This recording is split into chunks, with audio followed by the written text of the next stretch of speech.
Bonjour et bienvenue dans ma nouvelle vidéo, j'espère que vous allez bien. Moi en tout cas ça va bien par la grâce de Dieu. Alors aujourd'hui j'ai décidé de faire une vidéo pour répondre à la question d'une sœur, une question qui est venue suite à un live que j'avais fait sur Instagram et je vais vous lire tout de suite la question. En assistant à ton live, tu as parlé de la parabole du semeur et je me suis reconnue dans le cas de la terre numéro 3. Que dois-je faire ?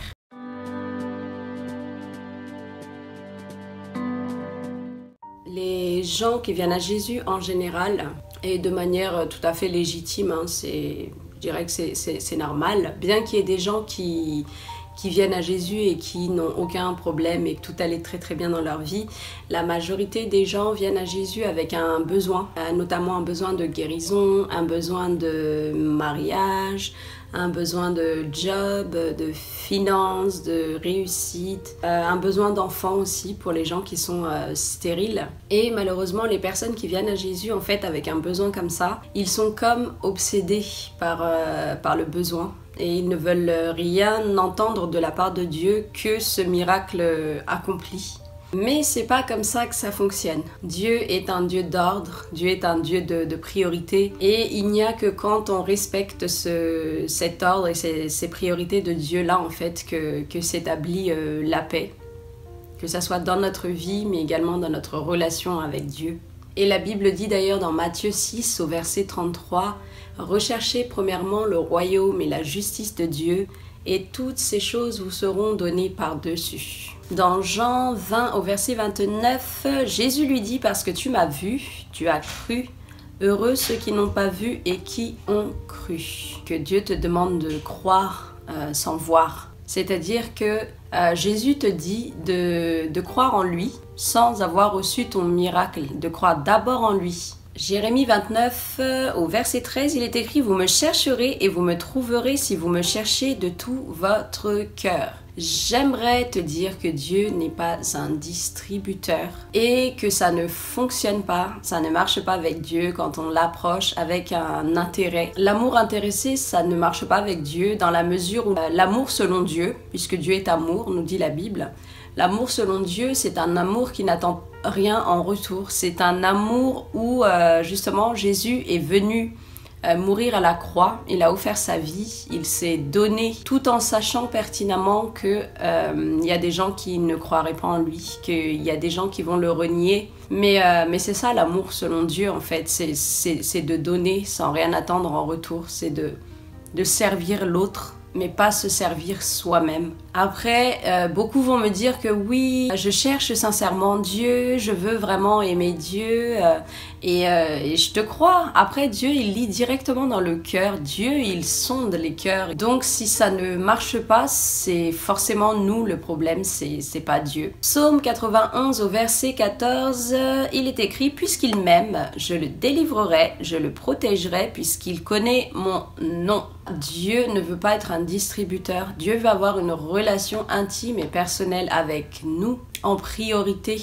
Dans Matthieu au chapitre 7 au verset 11, il dit « Si donc méchants comme vous l'êtes, vous savez donner de bonnes choses à vos enfants, à combien plus forte raison votre Père qui est dans les cieux donnera-t-il de bonnes choses à ceux qui les lui demandent ?» Et nous avons le même verset quasiment, les mêmes paroles quasiment, à une seule différence dans Luc 11 au verset 13 qui dit « À combien plus forte raison le Père Céleste donnera-t-il le Saint-Esprit à ceux qui le lui demandent ?» Donc d'un côté il dit « donnera de bonnes choses » et de l'autre il dit « le Saint-Esprit ». Là, le message à saisir, c'est que la meilleure chose que nous puissions vouloir et demander et que Dieu donnera à ceux qui le lui demandent, c'est le Saint-Esprit. Si vous ne connaissez pas encore le Saint-Esprit, si vous n'avez pas de relation intime et personnelle avec le Saint-Esprit, je vous mettrai le lien d'une de mes vidéos où je vous explique qui est-il. Comme ça, vous comprendrez en quoi recevoir le Saint-Esprit vaut bien largement que le miracle que vous attendez de Dieu. Et pour conclure, à toi qui est la terre numéro 3, qui est beaucoup trop occupée donc par les choses du monde, j'aimerais te poser cette question qui se trouve dans Marc 8 au verset 36. Et que sert-il à un homme de gagner tout le monde s'il perd son âme? Dans Matthieu chapitre 6 au verset 24, il dit que nul ne peut servir deux maîtres. Et je parle de ce passage-là puisqu'effectivement il y a des gens qui servent deux maîtres.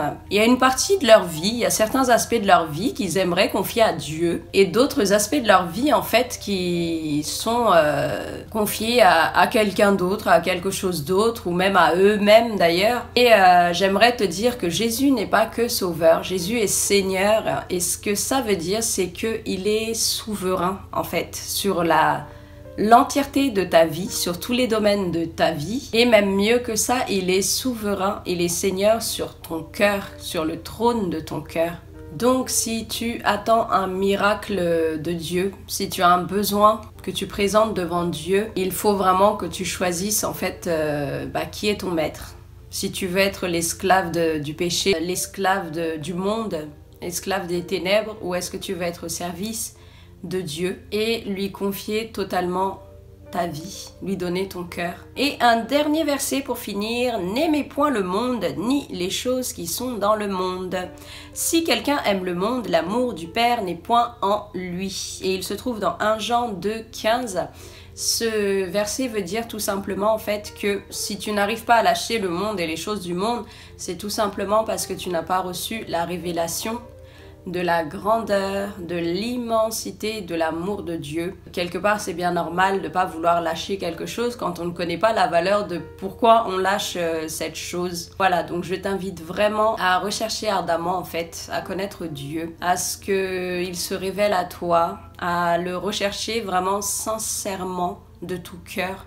Dieu peut bénir de toute forme de bénédiction, mais la première des choses qu'il veut avant toute chose, avant de satisfaire quoi que ce soit, il veut notre cœur premièrement. Voilà, donc je t'invite à donner ton cœur à Jésus-Christ. Si la vidéo t'a plu, n'hésite pas à mettre un like, n'hésite pas à partager aussi autour de toi. Si tu as des questions, des sujets de prière, n'hésite pas à me contacter directement par mail, l'adresse mail est dedans je crois, mais tu peux également échanger avec moi en privé sur Instagram. Et d'ailleurs si tu veux des exhortations au quotidien, je suis très active sur Instagram, donc n'hésite pas. Et en attendant la prochaine vidéo, prenez bien soin de vous et je vous dis à très bientôt. Soyez bénis.